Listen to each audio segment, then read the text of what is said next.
ప్రజా సమస్యల పరిష్కార వేదిక స్పందన కార్యక్రమం ద్వారా వచ్చిన ఫిర్యాదులను నిర్దేశిత సమయంలో పరిష్కరించాలని గుంటూరు జిల్లా ఎస్పీ సతీష్ కుమార్ పోలీసు అధికారులను ఆదేశించారు.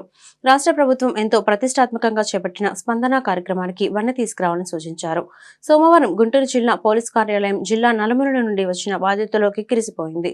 తమ సమస్యలు పరిష్కరించాలంటూ బాధితులు జిల్లా ఎస్పీకి మొరపెట్టుకున్నారు.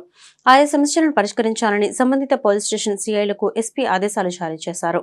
ప్రధానంగా రాజకీయ దాడులు, ఆర్థిక లావాదేవీలు, ఆస్తి వివాదాలు, భౌతిక దాడులపై ఫిర్యాదులు అందాయి.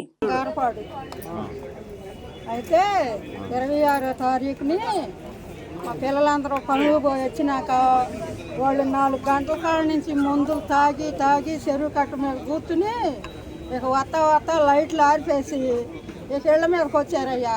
ఇళ్ళ మీదకి వచ్చే వరకు అరిసారు పిల్లలు, అందరు పెద్దవాళ్ళు అరిసారు. అరుతున్న వరకు ఇక సీసాలు, రాళ్ళు, కర్రలు తీసుకుని మా ఇంటి మీదకి వచ్చారు. ఇంటి మీదకి వచ్చి మేము మగవాళ్ళు అందరూ చేలలోకి లగెత్తుంటే నువ్వేంటి ఏడు నుంచున్నావని కర్ర పెట్టి ఆదని నెత్తి మీద చేతులు పెడితే నా చేతుల మీద కూడా వేశారు.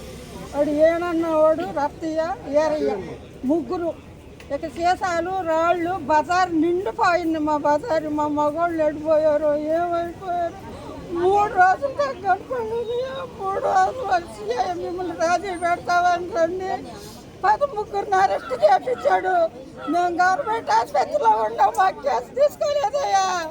సిఐ గారు, డిఎస్పీ గారు మా కట్టులు చూపిస్తామని మమ్మల్ని సాటు నుంచోబెట్టారు. వచ్చిన అధికారులు కూడా మమ్మల్ని చూపించకుండా మమ్మల్ని సాటు నుంచోబెట్టారు. మీ కేసు కడుతున్నామమ్మా అని మా కేసు తీసుకోనే లేదయ్యా.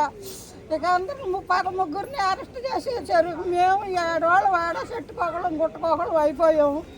అది పాత ఏం లేవయ్యా, పార్టీలు గొడవే.